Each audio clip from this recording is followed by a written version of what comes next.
எல்லாவற்றிற்கும் மேலாக எங்களை அதிகமாய் நேசிக்கும் எங்கள் பரிசுத்த பிதாவே, உம்மை ஸ்தோத்தரிக்கிறோம் அப்பா. இந்நாள் வரை எங்களை பாதுகாத்து வந்த உம் தயவிற்காக நன்றி செலுத்துகிறோம். இந்த காலவேளையில் உம்மை நோக்கி பார்க்க இரக்கம் செய்தீரே, நன்றி ராஜா. ஏசப்பா, இன்றைய நாள் முழுவதையும் உம்முடைய கரத்தில் ஒப்பு கொடுக்கிறோம்.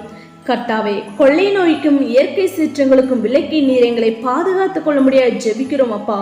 போக்கிலும் வரத்திலும் உம்முடைய கரம் எங்களோடு கூட இருக்க வேண்டுமாய் கெஞ்சி மன்றாடுகிறோம். இன்றைய தினத்தில் பிறந்தநாள் காணப்படுகிற ஒவ்வொருவருக்கும் தேவன் தாமே ஆயுசு நாட்களை கூட்டி கொடுத்ததற்காய் நன்றி அப்பா. ஏசப்பா, இந்த நாளை முழுவதும் உம்முடைய கருத்துல ஒப்பு கொடுக்கிறோம். உமக்கு பிரியமானதையே செய்ய கிருபை செய்யுங்க. உமக்கு பிரியமில்லாத காரியங்களை நாங்கள் செய்யாதபடி எங்களை காத்துக்கொள்ளுங்க. இந்த தேசத்தை தேவன் தாமே பாதுகாத்துக் கொள்ள முடியாது ஜெபிக்கிறோம் அப்பா. உம்முடைய பரிசுத்தவான்கள் பிள்ளைகள் யாவருக்கும் சுகபல ஆரோக்கியத்தை கொடுத்து அவர்களை ஆசிர்வதிக்க வேண்டுமாய் ஜெபிக்கிறோம். அவர்கள் கையிட்டு செய்யும் எல்லா வேலைகளும் ஆசிர்வதிங்கப்பா.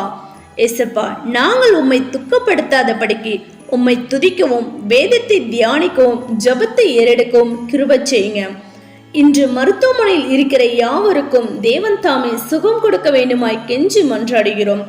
ஆதரவற்றவர்களையும் திக்கற்ற பிள்ளைகளையும் பாதுகாத்துக் கொள்ளுங்கப்பா. படிக்கிற பிள்ளைகளுக்கு ஞானத்தை தர வேண்டுமாய் ஜெபிக்கிறோம் ராஜா. சிறு பிள்ளைகளையும் பாதுகாத்துக் கொள்ளுங்க. துதிகன மகிமையெல்லாம் ஒருவருக்கே ஏறொடிக்கிறோம். மீட்பெரும் இரட்சகருமாகிய இயேசு கிறிஸ்துவின் நாமத்தில் ஜெபிக்கிறோம் ஜீவனுள்ள நல்ல பிதாவே, ஆமென்.